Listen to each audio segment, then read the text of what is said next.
Good morning and Merry Christmas to all of you out there. Yes, I know it's not yet Christmas Day. We won't be on the air on Christmas Day, but Merry Christmas nonetheless, because it is the Christmas week, and for all intents and purposes in the Philippines, Christmas started September. Okay, sabi nila September daw. Anyway, welcome to the program. I'm your host, Cito Beltran, thanking you for joining us on this 20th day of December 2022. Thank you to all our Cignal TV subscribers. Thank you to PLDT for your home fiber optic internet that keeps us online. And thank you to those of you who watch us on Facebook and on YouTube. Thank you rin, Dr. Lisa Suntay, for the scones, and happy birthday, Mr. Willie Sung, okay? 80th birthday po ni Willie Sung, the man behind Ferrari, Jaguar, and all those brands that became iconic in the Philippines. Also Land Rover, pero siya retired na siya dahil na-tire na siya. Okay, let's go now to our daily starter. And our daily starter is for many of you who may have decided to go down a path, go on a trip, tapos biglang ay mali. You found yourself lost.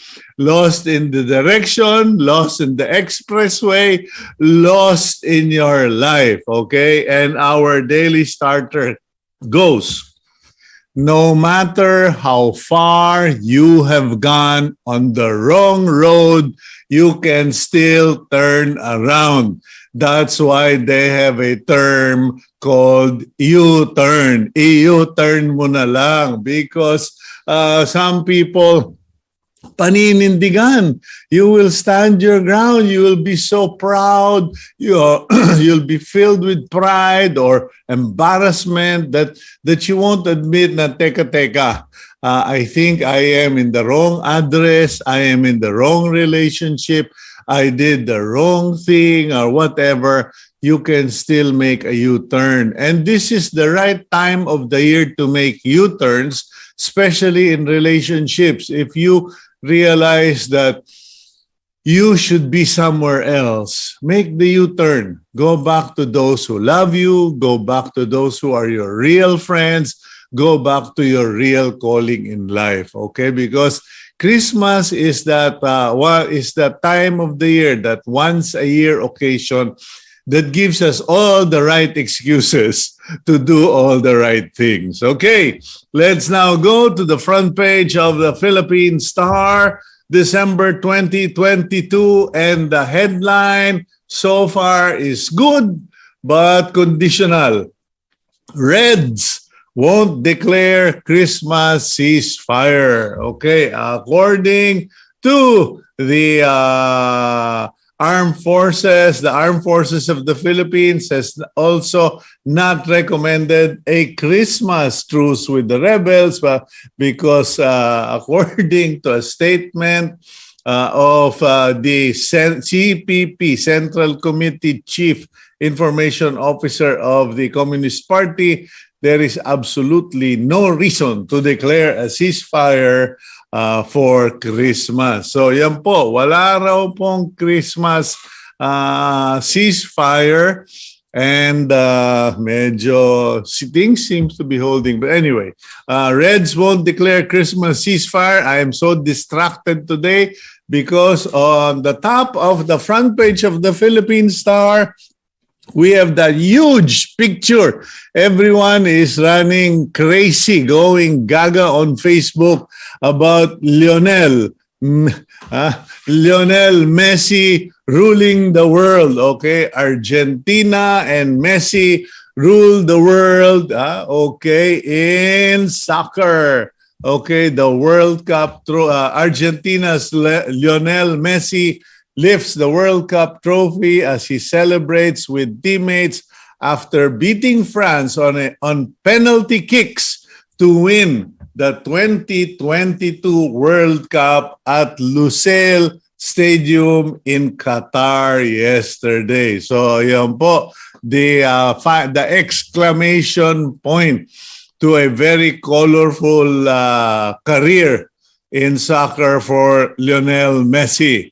At the top of the front page, at the header, higher penalties, other refinements urged in Maharlika Investment Fund. Okay, an economist by the name of Michael Batu has noted that the penalties for mishandling or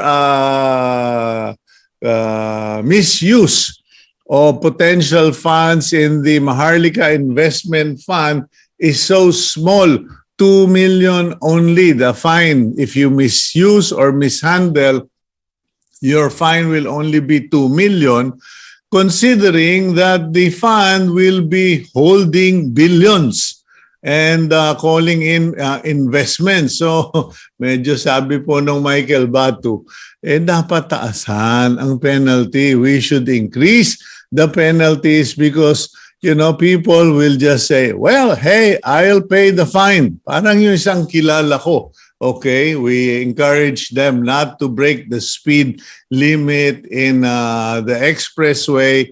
And this guy said, my car is worth so many millions, I'll just pay the fine. Yun po, yun yung logic nila doon. Okay, further down the front page of the Philippine Star, most Pinoys facing New Year with hope. Okay, according to Pulse Asia survey, most Filipinos that they surveyed are hopeful that 2023 is going to be a good year for them. Okay, I wrote in my column yesterday, and even other columnists have also written the same story. Better hold on to your money because cash is king for 2023. Huwag muna kayong bumili ng kung ano-anong gamit na hindi kailangan because all the big economies and first world countries have said they expect economic setbacks. They expect very slow, if any at all, of economic growth. So if the big boys are already preparing for the worst, what exempts us from getting an even more difficult situation? Okay, Marcos renews support for AFP modernization. The Philippines will continue to modernize its military and strengthen defense cooperation with allies in light of new security challenges that do not recognize borders. Okay, President Marcos said, speaking at the celebration of the 87th anniversary of the Armed Forces of the Philippines at Camp Aguinaldo. Meanwhile, eto na po, yung pinatikim sa inyong price reduction in fuel, eto na, babawiin na on the week when you will be traveling a lot. Oil price hike, this is an annual occurrence. 2 weeks before, they drop prices. 1 week before, they become Indian givers. Pump prices are going up today. Okay, 2 peso 90 for diesel and 70 centavos for gasoline. Ayan po. Okay, so what else is new? In the meantime, 3 cops, 3 policemen face kidnap charges over missing sa Bungero. Okay, finally, okay, 3 police officers from Laguna tagged in the disappearance of 34 sabongeros or cockfight enthusiasts, including an e-sabong agent, will be charged with kidnapping and robbery in band, according to DOJ Secretary Crispin Remulla. The investigating panel found probable cause to charge Sergeant Daryl paghangaan pa, Patrolman Roy Navarrete and Rigel Brosas in connection with the raid on the property of Isabong agent Ricardo Lasco last year. Ayan po, no? So it's good to know that the case continues, although none of the 34 people have ever been found again. Meanwhile, a photo of jubilant players of Ateneo is rounding up our images on the front page. Champions once again. The Ateneo Blue Eagles celebrate on court after defeating the UP Fighting Maroons 75-68 in Game 3 of the UAAP Season 85 Men's Basketball Finals at the Smart Araneta Coliseum last night. Last but not the least, Pag-asa sees a cold and wet Christmas week. Okay, weather in most parts of the country during Christmas week, which is now, especially in Luzon, is expected to be cold and wet because of at least 3 weather systems affecting the archipelago. That is so true because yesterday I was told by our friends in Lipa, Batangas that it was wet, rainy and windy. Okay, now today it is overcast here in Barrio Capitolio. So I do suggest to all of you, please stock up, build up on your immunity, whether it's vaccine, vitamins, rest, etc., and stay dry. Okay, let's move on to our program today. And as you may have noticed, we have been featuring programs that has somewhat of a relation to giving, okay? And today is nothing different. We would like to stay close to that, given that it is the Christmas week, and we would like to do something a bit different. Today, we would like to talk about the gift of sight. Many of you are very occupied with your gift list, yung mga cards, etc. But we tend to forget that there is something so vital, and I have been reminded of that this last 2 weeks because someone I know who is living abroad is going to need a corneal transplant. And I have long supported this donation of cornea. Ewan ko lang kung pwede pa ako dahil sa hepatitis B ko.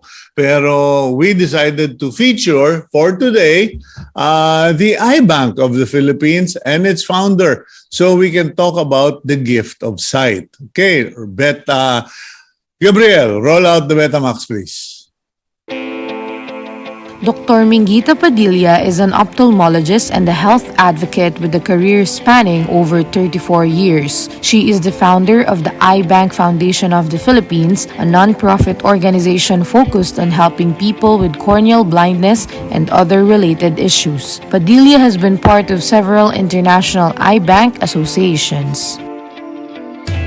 Good morning, my dear friend Minguita, Doctora Minguita Padilla. Welcome back to the program. Good morning, Cito, and everyone watching you today. And thank you for inviting me for this important show. Okay, well, as I already said in the intro, I'd like to focus on the gift of sight. And many people take that for granted, but it is something that many people I know will exchange for all the money they have in the world. So let's talk about it. First, could you tell us and give us an update on the Eye Bank Foundation that you started back in the 90s? Yeah, 1994 was when the foundation was born. 1995, October 16 to be exact, was when the first Eye Bank facility was actually established and inaugurated. First Makati Med, Then 2005, we transferred to PGH, where we are until now, Centro Oftalmologico Jose Rizal, which is like a national eye referral center. Okay. Mhm.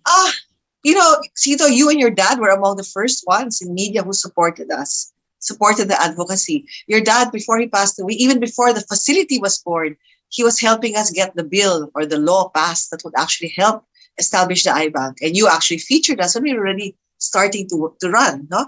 And Yeah. Fortunately, and with God's grace, we were able to survive up to this point.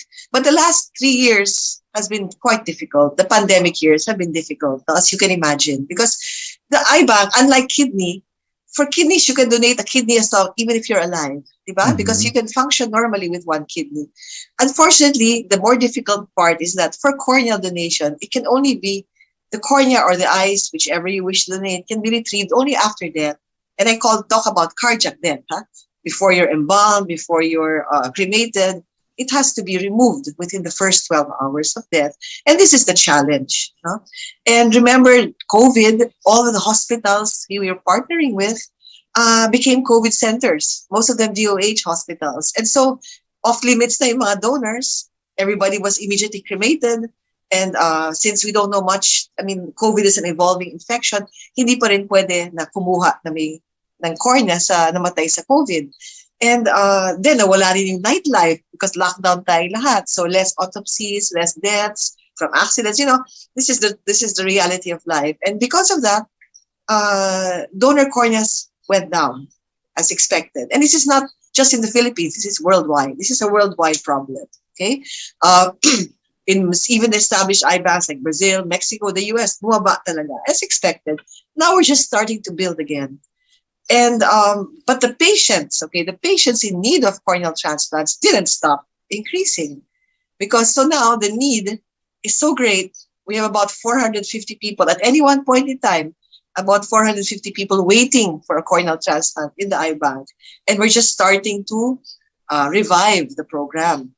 And our program, although it survived, and it's seasonal. Sometimes maraming donors, sometimes wala, no? Sometimes kokonte. Ngayon, salamat sa Diyos naman na for the first time in 28 years, the Department of Health invited us to a policy planning session last month, no? And we were promised that next year we will be part of the strategic planning, because it's about time our country takes organ and tissue donation seriously.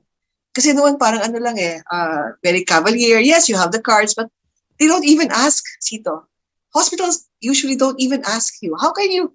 Or else nobody looks. No, it's there, but nobody takes it seriously. So, the government, the hospitals, the Department of Health, the police have to take these cards seriously, because a lot of us are carrying them. Yeah, And we because want I remember back when I first interviewed you back in the 90s, we were focusing about donor cards. That Yes. is what I wrote about. That is what I focused on during the interview. But obviously, that was just the first step for Filipinos when they get their driver's license, to tick on the driver's license that they are an organ donor, or to get a donor card from the iBank Foundation. Or from HOPE. The main is the human organ procurement effort of NKTI. That's the multi-organ donor effort. Okay. Now, we have this all on paper. When Secretary Cabral was Secretary of Health, before she left, there was an AO10, no, which Mhm. organized all of us, no, organ procurement organizations. It says that if there's a multi-organ donor, they will refer to the eye bank if they're going to donate their eyes or corneas. No? At yun naman, Cito, yung sa driver's license, although nakasaad yun, it was written, no? There were policies, it wasn't also taken seriously. But recently, before the pandemic struck, we met with Director Galvante of the LTO. And we told him this is the problem, because at that time, the application for driver's license wasn't online. You just write it down there, no? And Mhm. they'll fill it up for you. And more often than not, they were filling up that part about organ donation for the applicant. And they were putting no. Default was no. They wouldn't even ask the person. It happened to me. No? So bakit no? So now, fortunately, with the new system, online na siya. So you have to answer that question yourself, and for you to be able to proceed. So you can now, I'm asking now those who are applying for driver's licenses for the first time, renewing their driver's licenses, please consider ticking yes to organ or tissue. And you can choose. You don't have to donate everything, Cito. You can choose which to donate. No? Some just want the cornea.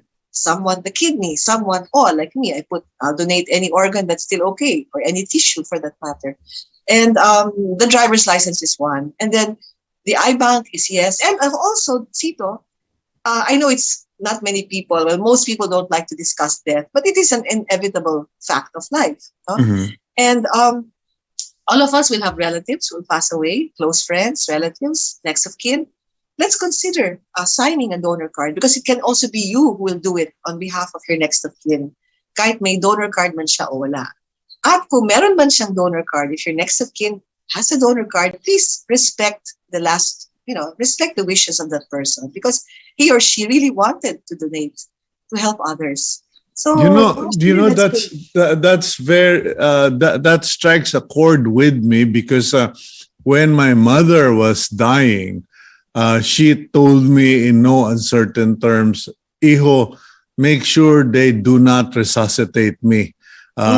Make sure you impose the DNR, do not resuscitate clause." And I did that. That wasn't easy, but I did it because of respect for my mom's wishes.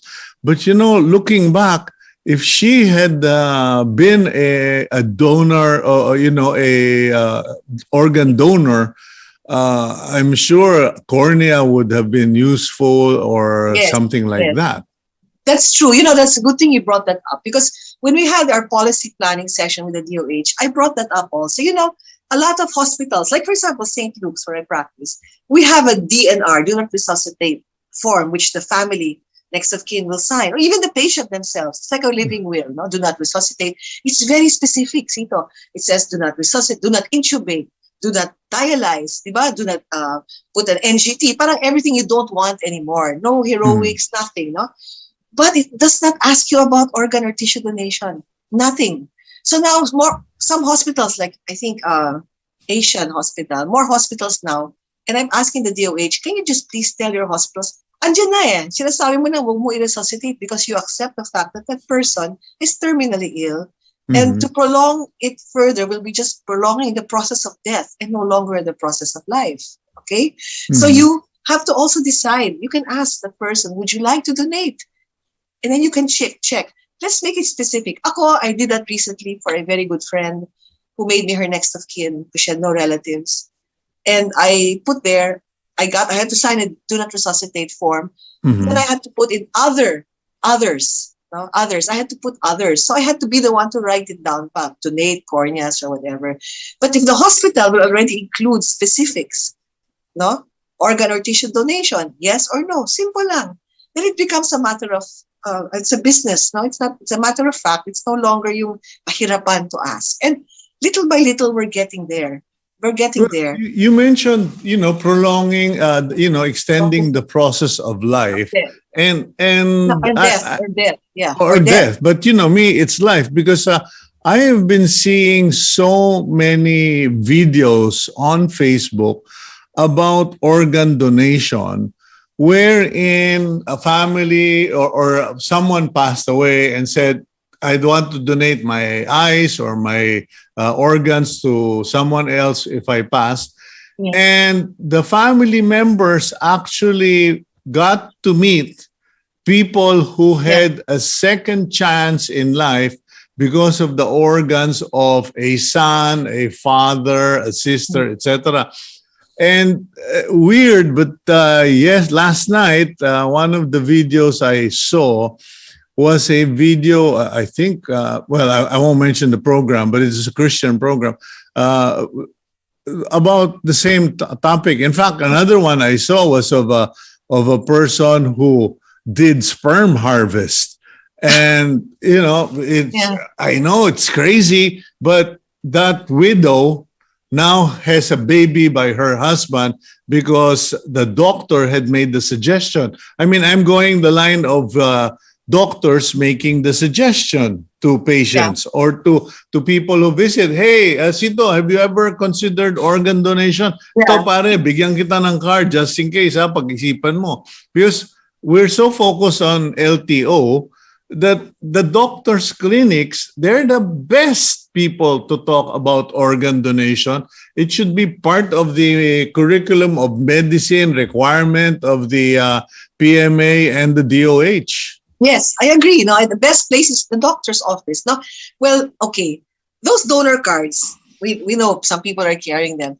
That's only the realistic situation. Is those donor cards are only good for education and for telling people, yes, I want to donate, and for helping people change their minds. All these educational things. No, but at the actual time when the card should be used, operational, the hospital or the funeral home has to ask,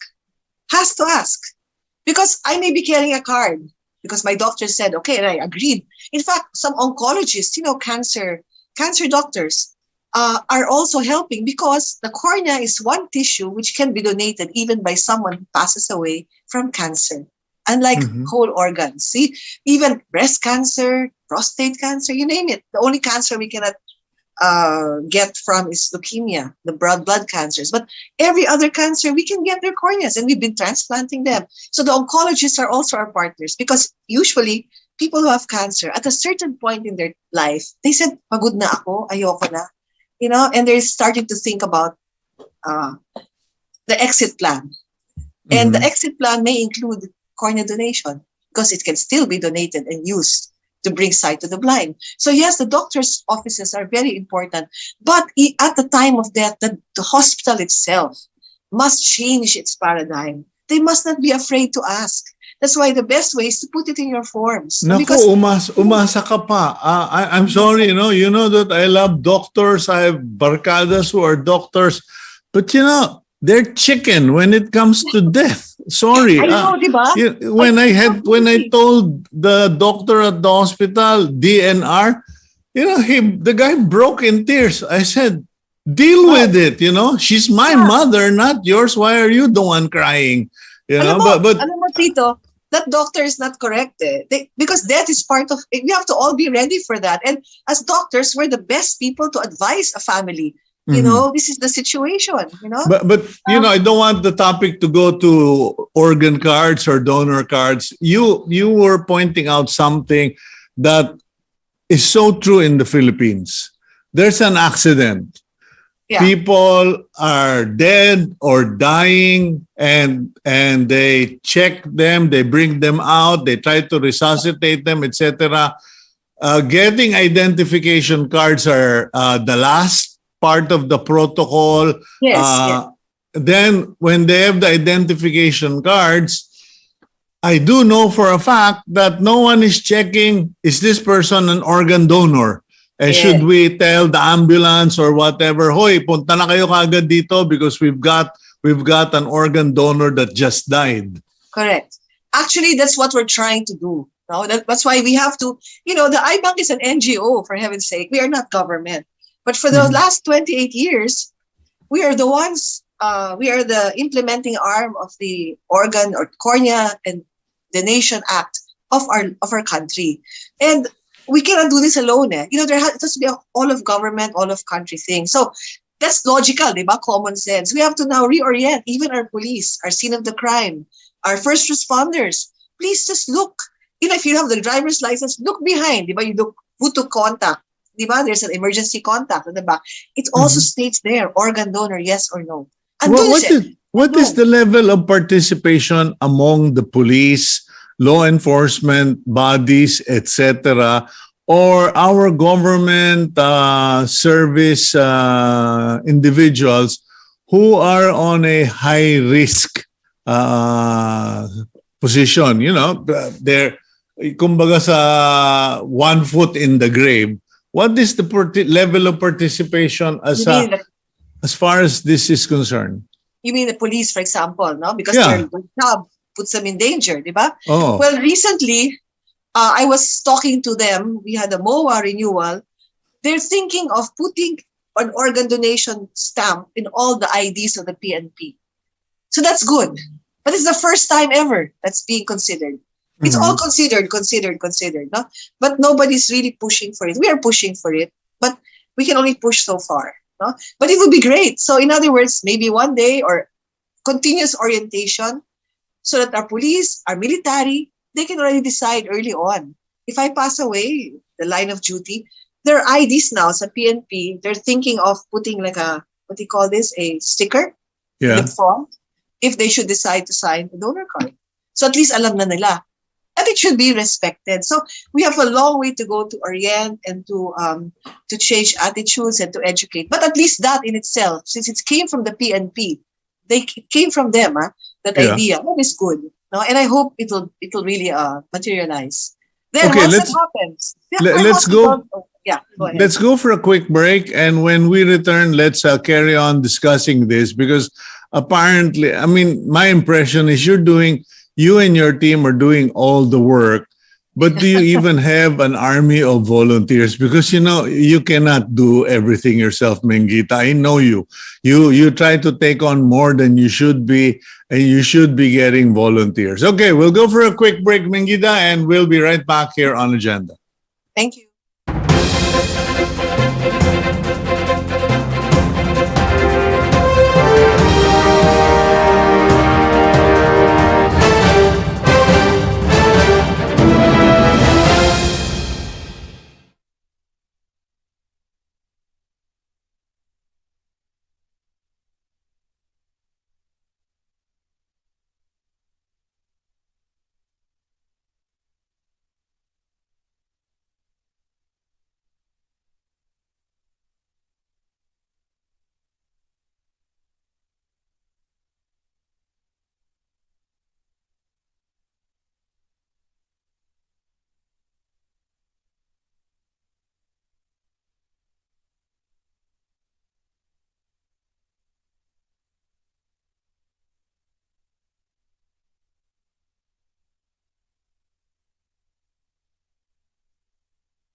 Welcome back to the program Agenda. I'm your host, Cito Beltran, and today we are talking about corneal replacement, eye bank, foundation, etc. Allow me to read some details about the eye bank foundation.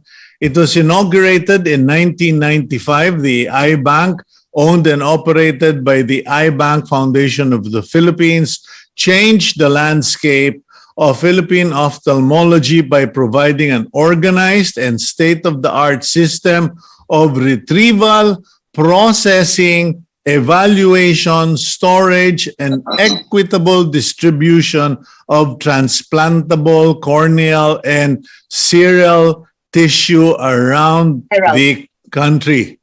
Scleral. Scleral tissue. Scleral. Scleral. Sorry. Yung mata ko kailangan tingnan mo na. Oo nga, Okay. siguro nga. In the last 25 years, they have retrieved and processed 25,127 corneas and sclera, 17,360 of which passed all safety and quality standards and have been distributed to waiting surgeons and patients around the Philippines. They serve patients from as far north as Cagayan Valley to as far south as Davao in both private and government hospitals and from all walks of life. The Eye Bank Foundation of the Philippines partners with different hospitals for cornea and eye tissue donation. Okay, Minguita Padilla, welcome back to the program. Now, can we just do some fundamentals? Because I recently spoke to an elderly gentleman who kept scratching his eyes. And I said, I have a funny feeling you have an eye allergy and that you used to have ophthalmic fluid, but you stopped using it. And he kind of looked at me funny and he said, yeah, but I cannot help. I said, you want to scratch your eyes? Because it happens. And so could you do the fundamentals? Why do people end up having eye damage and requiring corneal transplant? Okay, you want to be specific about corneal transplants. Well, The most common just, reason in general, in what general. ends Yeah. up being the reason for all of this thing that you do in iBank? The most common reason people need transplants, one is trauma. You get hit in the eye. No? Like many times, mga workers, they're doing welding, they're hammering a nail, or else you get hit by, okay, those who like to those who do a lot of mga do-it-yourself sa bahay, yung mga man caves where my husband is like that, he has a man cave, okay, he does tinkering, he thinks he's a, you be careful with your eyes. Mga pasensya na po kayo, mga gago at tangang katulad ko na hindi nagse-safety goggles. Yun, hindi nagse-safety goggles. Alam mo, sa huli yung pagsisisi. Because we see that, it enters the eye. And never mind if it's only on the surface, but what if it penetrates and it's central?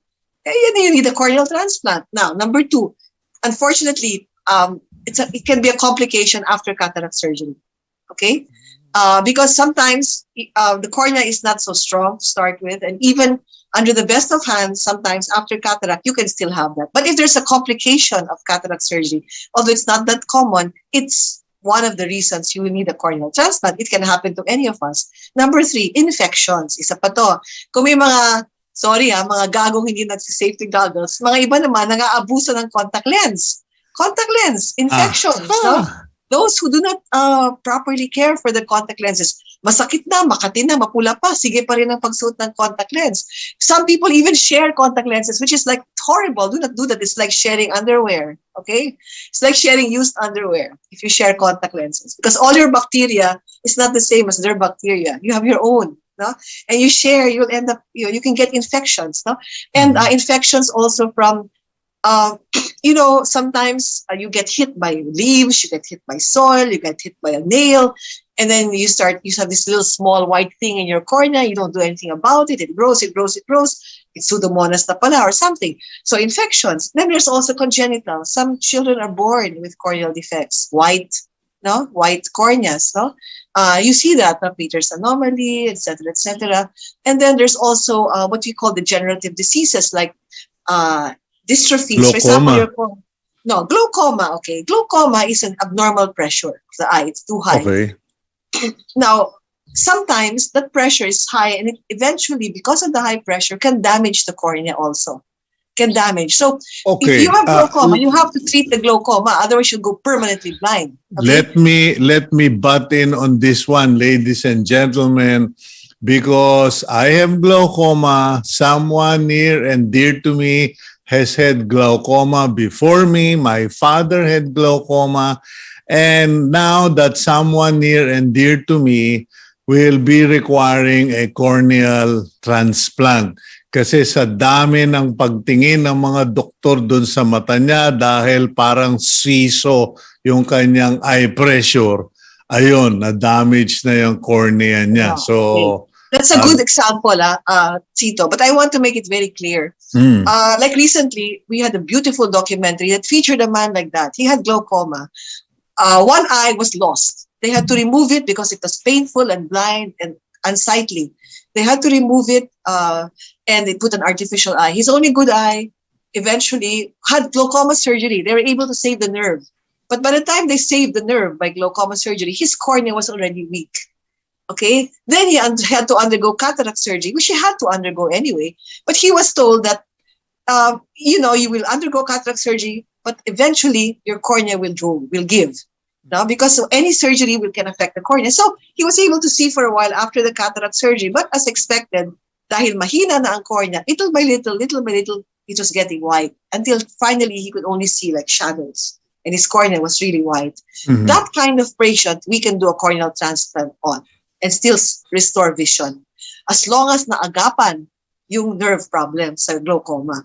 Huwag niyong pahabayaan. Don't neglect the glaucoma, because unlike cornea, at least cornea we can reverse it with a transplant. But the glaucoma, once you lose your vision because of nerve damage, we can no longer return what was lost. At least not in the present science. Maybe in the future. Okay.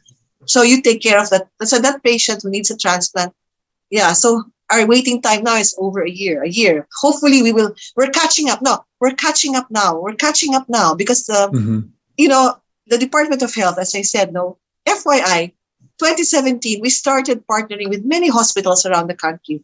Cagayan, Valley, Tacloban, and now more and more DOH hospitals are putting up what we call eye tissue retrieval centers under the umbrella of the IBAN with a MOA with us. No? Mhm. Because since 2004, under Manilat Dairit, he already gave a memorandum to all DOH hospitals to partner with us. But it was not really heeded. The first hospital that heeded it was East Avenue. After that, there was silence. 2017 started, then pandemic. So now, nakahabol na ngayon. We're trying to revive and add partners. But you mentioned something. The partners are actual hospitals with people who are supposed to be asking the potential donors. No? And we Yeah. train them. We train their doctors. But kulang na kulang ang tao. And you talked about volunteers. Yeah. No? Yeah, because we have people in the hospitals, but even that, Cito, I found out, walang plantilla. They don't have plantilla positions in most hospitals for transplant coordinators, for those who will actually ask the family. Parang, okay, ikaw, head nurse ka, halika. O sige, head nurse ka. Tapos, once in a while, you can dabble also as a transplant coordinator. It doesn't work that way. They're multitasking so much, no? So we have to, again, see, we should take it more seriously. At least one. Maybe, what about the families of the recipients and the recipients themselves? Because, Yeah. the best testimony is a successful surgery and a patient that has been given the gift of sight. Because Yes. I find it tragic, do you have to lose your eyesight? Do you have to have a blurred vision before you realize how important corneal donation or organ donation is the last best thing you can do before you meet your maker? Yeah, actually, that's true. Unfortunately, the answer is yes. For many people, they take vision for granted. And the corneal transplantation is so important, and it's life-changing, life-transforming, no? But most people don't realize it until they need it.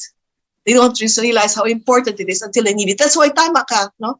The best testimonials are from those who received corneal transplants. And in fairness naman, we have fora. We have fora all over the country where we invite recipients to speak, no? Both donor families and recipient families. Because the recipients, of course, they themselves, their life was transformed, and they can talk about that. The donor families naman, Cito, there's also a gift to them, because many of them say it helps in the grieving process to know that part of their loved one is living on and helping others. It helps them, yeah. Before my forgetfulness overtakes me again, may I ask you, please set up an interview with the donors and recipients who are willing to come on the program. I'm willing to do this regularly, because our agenda is the platform for topics and individuals who make a difference but have no voice and have no place to speak at. So if you would do us that favor, that would be a blessing, Minguita. Oh, that'd be a great blessing also for us. Yes, I will. I'll have them organize one and just let us know when you want them to come on. Anytime. Just let us Christmas, know. or after Christmas, giving season. Huh? Yeah, Thank but you very anyway. much, Cito. Okay, so going back, what do the donor families tell you? It helps them in the grieving process. Alam mo, one of the more famous ones is Ali Soto. She's very vocal about it. Huh? When Miko Soto died, remember, suddenly he fell from a building. And she was one of those people na in her moment of grief, she had a lucid moment. She was in the emergency room of Makati Med. No? And Miko was there, and she was, of course, crying, and weeping. And biglang she asked, "What can I donate?" She asked. She was the one who asked. She was the one who she had that kind of presence. No? She said, parang suddenly there was an inspiration to tell her, "What can I donate?" And at that point in time, the only thing she could donate now was the corneas. No? And the IBank was still in Makati Med at that time, and we got it. And ever since then, that has been one of her advocacies. And she has told people, we invite her to mga fora, no? And she tells people that, of course, it can never replace my son, and the loss will always be painful. No? But the fact that part of Miko lives on in two recipients, both of whom are female, it helped her. And not only that, yung kamalayan, the awareness grew so much because of him, no? Because of the donation of Ali.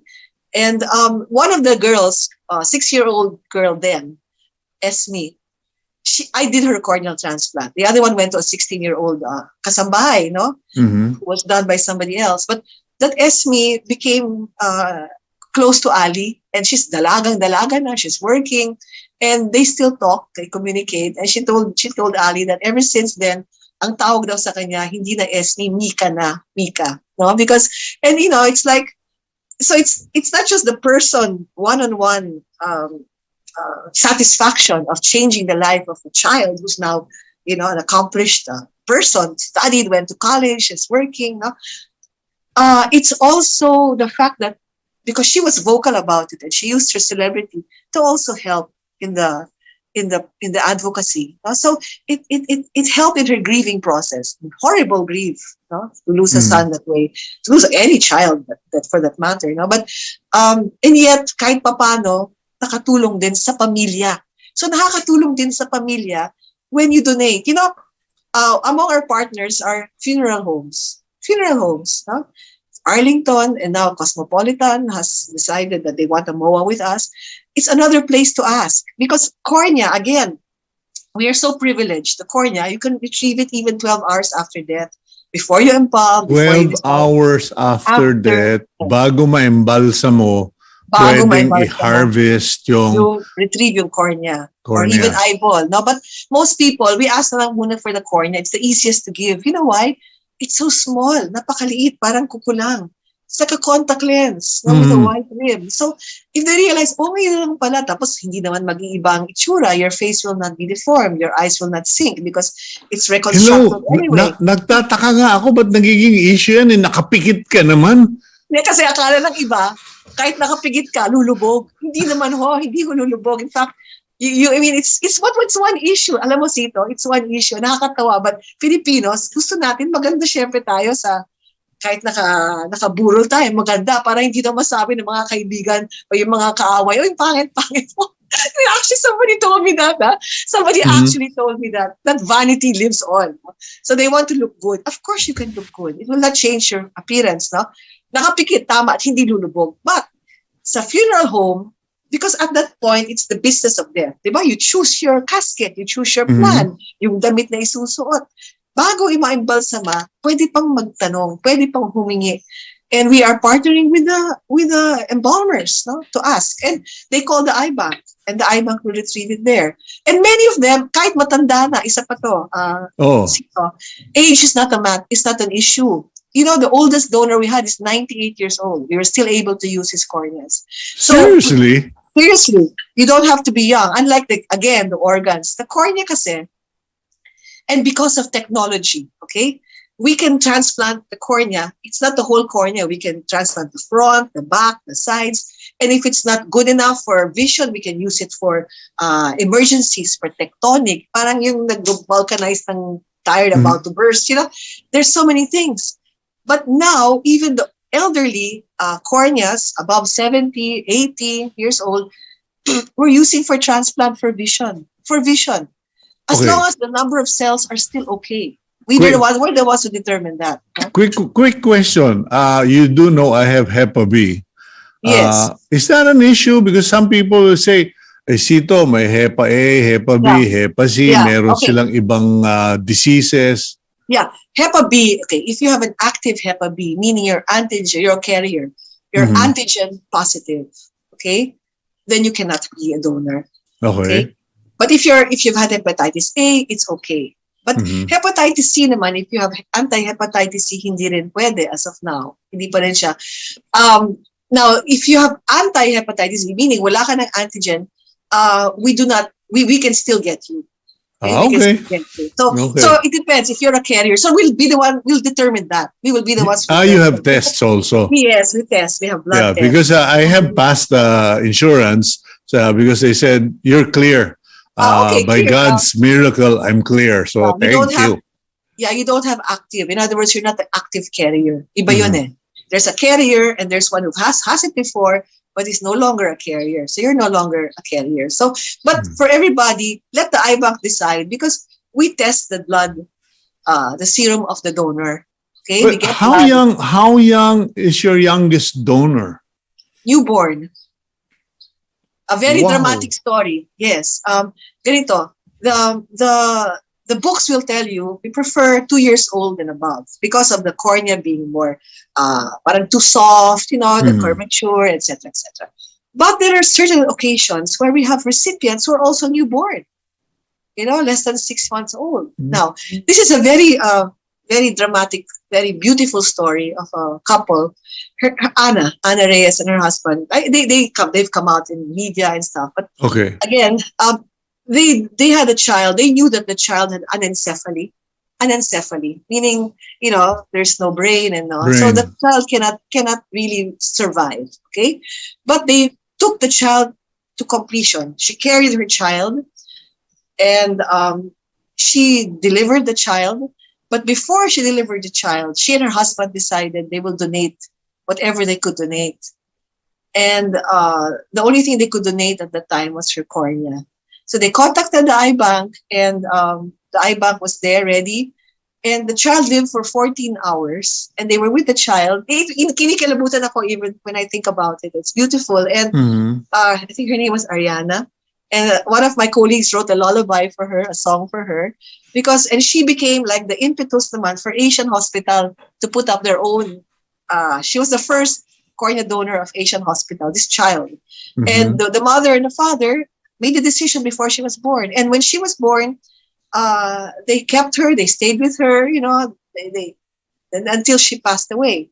And the IBank took her corneas and gave them also to babies, okay, who is still okay now. It's been about 4 years, and the child is seeing, okay, and doing well. So that was the youngest donor, a child with anencephaly. Our oldest donor was 98 years old, and both were used. Both were used. So we don't anymore. Before the technology, the new technology, we used to put an age limit, but hindi na kailangan ngayon. Okay, we're down to like 5-6 minutes. So quick questions. I noticed that in the videos, that's why I asked you about who's your youngest donor and recipient, because most of the videos I see related to eye problems or donations involve old people. And sabi ko, puro lang ba talaga matanda yan? Or how prevalent are these problems across the board in terms of age? Oh, okay. It's bimodal, no? Bimodal. There's a group that's older because, as I said, it's a complication after cataract surgery for some. Yeah. Okay? That's why you have the older age group. Okay? Then you have the glaucomas, like your friend, no? Na medyo napabayaan ng konti, but now okay pa naman yung nerve, pwede pa. Then you have the young group, those that get trauma, those who are in the working age, those who have keratoconus, usually teenagers or in their 20s. Okay? So those are the other groups. So it's bimodal. There's a group that's because of infections and trauma, younger. Then it goes, then you have another group, older ones, because of complications of cataract surgery. So there's two groups. So then it can cut across all ages. As I said, it can be congenital. How quick does it take, and how expensive is it? Because you're an NGO, you're not getting money from the government. So someone's got to foot the bill. Is it the patient? What about on the donor side? Do they have to pay for anything, etc., etc.? The donor doesn't have to pay for anything. The donor, we get it. The IBank absorbs everything, the processing fee. No? The process of processing, meaning you you retrieve the cornea, you have the solutions, you do the test, you pay the sueldo of the people going there, the gasoline. It's all the IBank because we're an NGO. Now, we're hoping, and I hope this will happen soon, that PhilHealth will give something for the processing of the tissue. Imagine, Cito, you just imagine this. For kidney transplant, the package of PhilHealth is 600,000. For kidney transplant, it includes the retrieval of the tissue. Okay? For corneal transplant, 35,000 is the package. Half of that goes to the hospital. More than a little bit more than half goes to the doctor. They forgot an important thing. You cannot do the transplant without the tissue. Nothing goes to the processing of the tissue. And we Or were the in that, bank. nothing goes to the eye bank. Yeah. And who? So it's us. It's either the patient or the eye bank that absorbs it. Now, at the time of plenty, we were able to distribute a lot of tissue actually free of charge. No processing fee to indigents. No? PGH alone, mga 50 transplants in a year. Puro charity yan. No? But now that we have little, we have to now rely more on the processing fees. Okay? But it's the patient that absorbs it. Now, if you're a fully paying patient, but we have categories also of patients. We have the indigents, we have the fully paying, depending on their capacity to pay. Medyo socialized. No? Yeah, parang public hospitals and government hospitals. Yeah, pero it's the eye bank absorbing it. PhilHealth has never given anything for the processing. And that's a major, now we're going to write to them and make sure it happens. Yeah. What's the cost? The cost of the processing fee, it had to go up to 65,000 now for fully paying patients. No? For indigent patients, indigent meaning talagang you pass indigency, we only charge 5,000 for the gamot, for the solution, wherein the cornea has to be put inside. No? And then the rest are in between, depending on their socioeconomic status and category. No? And we have the social welfare classification. How long does it take? To what? The surgery? Yeah, I go in, I need a corneal transplant. Your doctor, if your doctor determines that you need a corneal transplant, they will call the eye bank and you'll be put on a waiting list. And that waiting list is respected unless it's a true emergency. Okay? And so it's a doctor that determines. Now, during the time, again, if we had a lot of tissue, sometimes 2 weeks, dyan na. Sometimes we're the ones calling the doctors, oy, meron kaming tissue, wala ba kayong pasyente? But now, because of the COVID pandemic, no, where we had really a backlog, we have a huge backlog. It takes about a year. But again, I'm hoping by next year this will change. You know why? Even as we speak, a lot of hospitals are asking to partner with us because they want to put up the retrieval centers in their hospitals, no, to add to the pool. And this last December, this month, we've had a rise in donations this month. So parang hopefully this is a trend which will continue, no, in the coming years. So it takes about maybe a year, hopefully less. No, you cannot tell. Depends on the donors. It depends. But right now, matagal. So the surgery itself, the transplantation, recovery. Okay, if it's a pure, straightforward corneal transplantation, because sometimes you have to combine it with cataract, you have to combine it with glaucoma surgery, retina surgery. If it's a straightforward, I'd say an hour and a half. No? But if it includes others, of course, it will be longer. The recovery, it depends on the kind of transplant. If it's a full thickness transplant, and I'm talking from my own experience, I cannot speak for others. No? Usually the next day, the patient can see better, but it's the fine tuning that takes a while. You know, we remove sutures, suture removal in the clinic. The fine tuning is like you can see, but focusing, no, because we have to control the astigmatism until we can give you glasses, etc. So, but there's a real improvement right away. If you're doing what we call a DSEC or a DMEC, wherein you only change the inner portion of the cornea, which we can do, no, then the recovery is faster. Okay, so it depends, because you don't have the sutures which cause the astigmatism. All things being equal, what's your success rate? 90%. Wow. High. Very high. 90% for 65,000 for a donation. That is the last act of kindness and goodness from a person. We couldn't invest in anything better. Minguita, thank you very much for your time today. And I promise you there will be more interviews. And please let us know when we can interview the donors and recipients, because we want to promote all of this here on Agenda. Thank you very much, Cito. This means a lot to us. And for all the blind people there waiting for tissue, for corneal transplants, maraming salamat. Okay. Thank you, Dr. Minguita Padilla, founder of the iBank Foundation. And let's now go to our blessing for the week. And it goes, okay, the best Christmas gift is to realize how much you already have. Please remember this. You have more than enough. There are people who can't even see. So remember them in your will and in your prayers. I'm Cito Beltran thanking you, and God bless you. Please keep it here on One News.